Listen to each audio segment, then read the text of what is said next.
മച്ചമാരെ, welcome back to my YouTube channel tripping Machan. എന്താണ് മച്ചാൻ വിശേഷം? എല്ലാവർക്കും സുഖമല്ലേ? അങ്ങനെ ബ്രോമൻസ് കണ്ടിരിക്കുകയാണ്. ഇതിന്റെ ഡയറക്ടർ എന്ന് പറയുന്നത് അരുൺ ഡി ജോസ്. പിന്നെ ഇതിന്റെ കഥ എഴുതിയിരിക്കുന്നത് അരുൺ ഡി ജോസും പിന്നെ രവീഷ്നാഥ് തോമസ് പി സെബാസ്റ്റ്യൻ.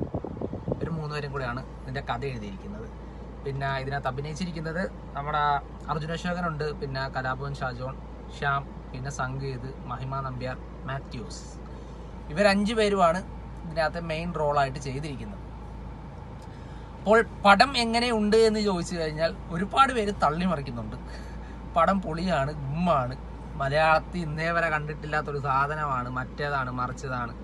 സത്യം പറഞ്ഞാൽ എനിക്ക് അങ്ങനെ തോന്നിയിട്ടില്ല കേട്ടാ. എനിക്ക് പേഴ്സണലി ഞാൻ പറയാം, എനിക്കൊരു ആവറേജ് എന്ന് പറയുന്നത് എൻ്റെ ഒരു ഇതാണ്.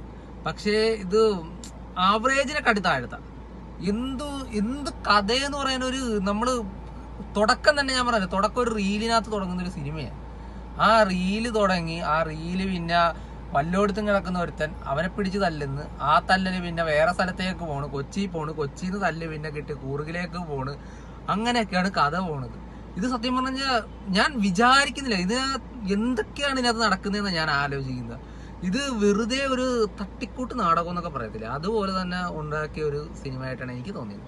കാരണം പുള്ളിയുടെ പഴയ ഒരു ഇതൊക്കെ വെച്ച് നോക്കുവാണെങ്കിൽ അത് ഇതിനെക്കാട്ടി ബെറ്റർ അത് തന്നെയാണെന്ന് തോന്നുന്നു. മറ്റേ ജോ ആണെങ്കിൽ 80+ ആണെങ്കിലും പുള്ളിയുടെ ഒരു ഇത് വെച്ച് നോക്കുവാണെങ്കിൽ എനിക്ക് ഈ സിനിമേനെക്കാട്ടി ബെറ്റർ ഇച്ചിരി കൂടെ അത് വർക്കൗട്ടായെന്ന് എനിക്ക് തോന്നിയിട്ടുണ്ട്.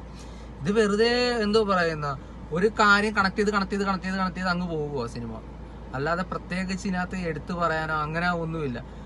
ഫസ്റ്റ് ഓഫ് ഓൾ ഞാൻ പറഞ്ഞില്ല, തുടക്കം തന്നെ ഒരു റീലിനകത്ത് തുടങ്ങുന്നൊരു കഥയാണ്. പിന്നെ വല്ലയിടത്തും പോയി അടി ഉണ്ടാക്കുന്നു, ആ അടി എന്താണെന്ന് കാണിക്കുന്നത്, അത് പിടിച്ച് നാട്ടി വരുന്നത്, പിന്നെ ചേട്ടനെ കാണുന്നില്ല, അങ്ങനെ കുറച്ച് കാര്യങ്ങളാണ് സിനിമ പറയുന്നത്. ഇതിനകത്ത് കോമഡി ഉണ്ടാന്ന് ചോദിച്ചു കഴിഞ്ഞാൽ പടത്തിൽ കോമഡി ഉണ്ട്, പക്ഷെ എല്ലായിടത്തും അങ്ങ് വർക്കൗട്ട് ചെയ്തിട്ടില്ലേ കോമഡി. ചില സ്ഥലങ്ങളിൽ ഇത് വർക്കൗട്ട് ഉണ്ട്, പക്ഷെ ചില സ്ഥലങ്ങളിൽ ഇതിനകത്ത് കോമഡി ആയിട്ട് ചെയ്യാൻ നോക്കിയെങ്കിലും നമുക്ക് ചിരി വരുത്തില്ല, അതാണ് സത്യം. ചിലതൊക്കെ കുഴപ്പമില്ല, ചിലതൊക്കെ എന്തുവാ സംഗീതിന്റെ ഒക്കെ ചില കാര്യങ്ങളൊക്കെ ഉണ്ട്, ഇന്റർവെല് സാധനം അതുപോലൊക്കെ ചിലതൊക്കെ കൊള്ളാം. അല്ലാതെ ചിലതൊന്നും എനിക്ക് അങ്ങനെ എൻ്റെ ഒരു പേഴ്സണലി ഞാൻ പറഞ്ഞാണ്, എനിക്ക് ചിലതൊന്നും പേഴ്സണലി അങ്ങനെ എന്തോ പറയുന്നത് എനിക്ക് വർക്കൗട്ട് ആയിട്ടില്ല. പിന്നെ പടം എനിക്ക് ഒരു ആവറേജ് എന്ന് പറയാനേ പറ്റത്തുള്ളൂ, അത്രയൊക്കെ ഉള്ളൂ പടത്തിൽ. പിന്നെ ഇതിനകത്ത് മ്യൂസിക് കൊള്ളാം, മ്യൂസിക്കൊക്കെ ഒരു എന്തോ പറയുന്ന ഒരു വേറെ ലാംഗ്വേജിലുള്ള ഒരു സോങ്സ് ഒക്കെ ഉണ്ട്, അതൊക്കെ അത്യാവശ്യം കൊള്ളാം. പിന്നെ ഇവരുടെയൊക്കെ ആക്ടിങ് എന്ന് പറയുന്നത് മാത്യുവിന്റെ ഒക്കെ സത്യം പറഞ്ഞാൽ ഇച്ചിരി ഓവർ ആക്ടിങ് കണക്കാണ് എനിക്ക് ഫീൽ ചെയ്തത് കേട്ടോ. സീരിയസ്ലി പറയാം, എനിക്ക് അങ്ങനെയാണ് പേഴ്സണലി തോന്നിയത്.